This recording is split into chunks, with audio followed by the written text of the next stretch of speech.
je viens effectivement de la région mulhousienne où j'ai une expérience à la fois d'élu municipal mais également de citoyenne dans le cadre d'un projet tel que la Maison de la Citoyenneté mondiale qui est de permettre aux citoyens de prendre leur place dans la société. Voilà. Donc j'ai été élue pendant 12 ans comme adjointe à la politique sociale à la commune de Lutterbach, ce qui m'a permis aussi de mesurer toute la difficulté mais aussi la richesse de la démocratie participative, comment amener les gens à prendre leur place dans la ville et à donner leur avis, à participer à la prise de décision. Donc ça a été très riche à ce niveau-là. Et dans la vie citoyenne après, également de faire avec les personnes et de construire ensemble. Très bien. Roger, vous pouvez nous présenter votre expérience municipale? Oui, enfin d'abord, Roger Winterrater, je suis, comme j'ai déjà dit plusieurs fois dans la journée, un militant né de la guerre d'Algérie où j'ai pris fait et cause pour l'indépendance de ce pays, ce qui m'a amené à militer. J'étais pas un militant avant. Et donc, je me suis engagé dans cette expérience municipale où j'ai été élu maire pendant 24 ans, presque un quart de siècle, avant de devenir un petit peu l'animateur de la Maison de la Citoyenneté mondiale. Et nous passons de part et d'autre, je crois que dans notre région, pour des agitateurs d'idées et d'expériences qui en découlent. Très bien, donc je vois que vous avez tous les deux une expérience municipale. Serait-ce trop vous demander de me décrire vos plus belles réalisations ou vos plus grandes joies dans votre expérience municipale? Brigitte?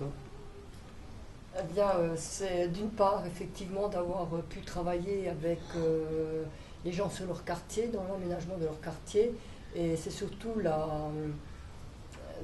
d'avoir réussi avec eux à construire des projets et à ce qu'ils se sentent réellement impliqués, à ce qu'on se sente tous impliqués. Mais au-delà de la réalisation de projets concrets, c'était aussi de m'être rendu compte que ce travail dans les quartiers amenait aussi à un mieux vivre ensemble entre nous tous, y compris entre les personnes d'un quartier avec un autre, et de rompre un peu ces barrières qui parfois se construisent. Ça, je trouve que c'était vraiment intéressant de pouvoir participer à ce genre de choses, quoi. Pour moi, par rapport à ces questions, tout se mélange un petit peu dans ma tête et parfois selon les questions, je change de réponse. Mais disons, grosso modo, c'est premièrement d'avoir réussi avec mes possibilités, avec les possibilités des autres, aussi avec leurs limites, de faire avec les personnes et d'avoir réussi à animer et pas à diriger cette municipalité. Et ce n'est pas un jeu de mots. C'est animer cette municipalité. J'ai trouvé que, comme lorsque je jouais milieu de terrain dans l'équipe de foot, j'orchestrais, j'essayais de mettre en condition, et puis là, on a fait la même chose. Alors, comme ça, spontanément, c'est par exemple, on est une forêt suburbaine, on a chassé les chasseurs pour en faire une forêt de promenade. On a construit à HLM et en faisant participer les futurs habitants à la conception de leur logement. Donc ils n'étaient pas propriétaires, mais pourtant ils sont appropriés leur logement. C'est aussi au niveau du symbole d'avoir fait un monument à la vie. Où nous sommes une commune qui a été sinistrée à 96%. Et finalement, on a tenu aussi à honorer nos libérateurs parce que c'était important. Et on a fait un monument pour dire plus jamais ça, c'est-à-dire un forgeron prend des armes et les transforme en fleurs de la paix. À la fin, il prend sur une enclume, il tape sur une enclume, et il prend le bout d'un canon d'un tank, et puis il les transforme, il a marqué de leurs épées, il forgeront des charrues. Je crois que ça, c'était un truc assez fort qui nous dépasse, et puis Et puis c'est aussi, on peut dire, le jumelage avec une ville au Nicaragua pour soutenir l'expérience des sandinistes. Enfin, c'est tout un tas de choses comme ça qu'on a fait qui me semble être assez fort, qui nous ont fait vibrer. Nous, pour commencer, on est à trouver notre plaisir. Voilà. Alors, en contrepartie, votre plus mauvais souvenir dans votre expérience municipale? C'est quand spontanément, lorsqu'une dame était venue un jour me dire dans mon bureau, j'ai dit, parce qu'il y avait des immigrés autour d'elle, en disant, vous savez, ils sont terribles, ils sont pas comme nous, etc. Alors je lui ai dit, vous savez, pendant nous, on était occupés par les nazis. Parce que nous, on n'était pas seulement occupés. En Alsace, on était annexés. Et à l'époque, ils avaient trouvé la solution, ils avaient mis dans les chambres à gaz. Et cette dame m'a répondu spontanément, et il n'y en a peut-être pas eu assez. Je dois dire spontanément, c'est la plus mauvaise rencontre que j'ai faite. D'accord. Vous, Brigitte? Moi, je dirais que je ne me suis jamais posé la question parce que finalement, pour moi, tout échec était en quelque sorte une réussite. Parce qu'à partir de là, on était obligé de recommencer. C'est vrai que je ne me suis jamais vraiment posé la question. Mais je me souviens, par exemple, pour une réalisation où j'en viens à des terrains de jeu, je me suis rendu compte qu'il avait fallu 9 ans. Parce que j'ai retrouvé finalement des écrits que j'avais faits 9 ans avant concernant cet aménagement. Et je me suis dit, effectivement, si j'avais baissé les bras, on n'y serait pas arrivé. Une chose aussi, quand on a perdu les élections en 2001, ce qui m'a fait le plus mal au cœur, c'est pas de perdre les élections, mais c'est quand l'opposition a arraché à l'entrée du village le panneau, il y avait marqué zone dénucléarisée, ville jumelée avec une ville au Nicaragua. C'est-à-dire ils ont arraché nos symboles, quoi. Et ça m'a fait mal au cœur, quoi. Et voilà. Donc pensez-vous objectivement qu'un système autogestionnaire peut se mettre en place ici en France pour gérer une commune? Mais quand je dis autogestionnaire, c'est réellement sans conseil municipal, c'est-à-dire que des commissions de citoyens et de citoyennes. Est-ce que vous pensez que c'est possible? Et sinon, quels seraient les blocages? J'en sais rien. J'ai jamais pensé seulement à que des commissions. J'ai pensé, enfin, de toute manière, un système autogestionnaire, je pensais que la démocratie, c'est un jumelage de rencontres d'élus, des élus, qui ont la charge auquel on confie pendant X temps la charge d'animer, mais pas de diriger, d'animer la commune, qui s'adjoignent des professionnels qui connaissent quelque chose dans leur domaine, mais qui ne s'imposent pas comme des technocrates, mais aussi des citoyens qui n'ont pas toutes les qualités du monde, mais qui ont souvent du bon sens, et que ces gens apprennent en permanence à travailler ensemble et à se traiter d'égal à égal. Ça veut dire ce que ça veut dire, et que le rôle de l'élu, moi je pense que je n'ai pas imaginé qu'on peut le faire. Je pense que les élections sont parfois nécessaires, mais dans la mesure où l'élu, on le désigne pendant X temps, il se dit pendant X temps, je choisis d'être l'animateur de cette commune. Maintenant, peut-être ce que vous dites uniquement avec des commissions, je dis pourquoi pas. Enfin, moi personnellement, ça m'aurait pas gêné, quoi.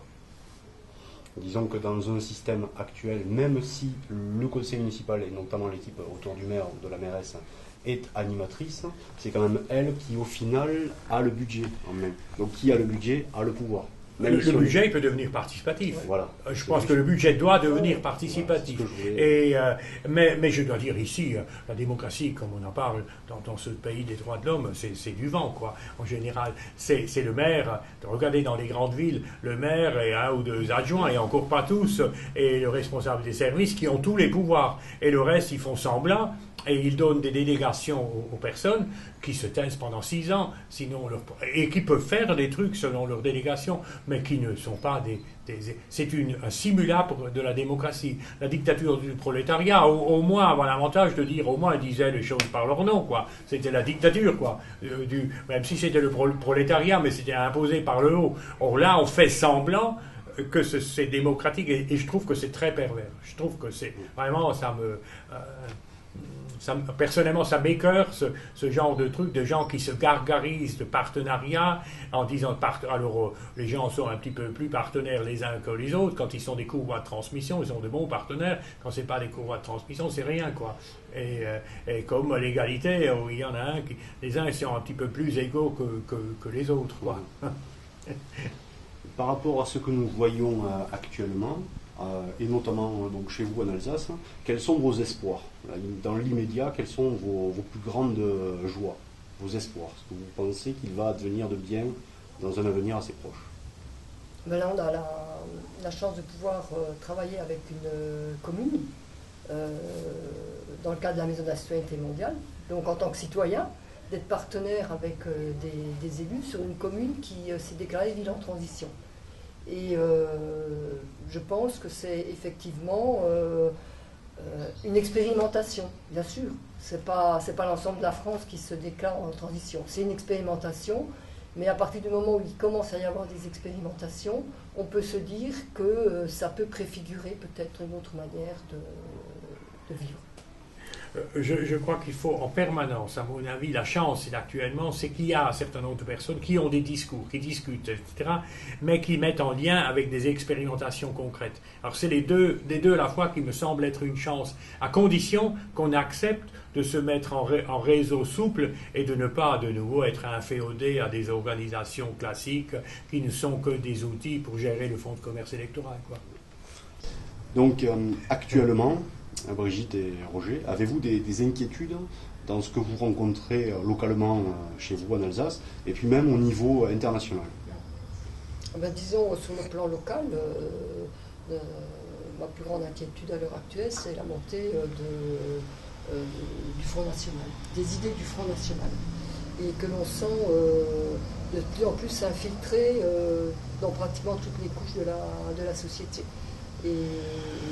Et on ne voit plus comment lutter contre dans le climat politique actuel et dans la situation où quand même une grande partie de personnes se retrouvent. Si on prend la problématique du chômage et de l'emploi, on est beaucoup en contact avec les gens qui sont dans ces situations-là. On ne voit pas d'issue. Actuellement, dans l'évolution actuelle dans laquelle on est, on ne voit plus d'issue, si ce n'est la haine des gens les uns contre les autres. Et on croirait, et on pourrait même se poser la question, si c'est pas voulu, comme ça, au moins on peut déclencher à la limite les forces de sécurité qui sont prêtes pour balayer tout ce monde-là, quoi. Et je pense que c'est plus de l'ordre du rêve, c'est de l'ordre de la réalité à l'heure actuelle. Ça peut se déclencher très vite.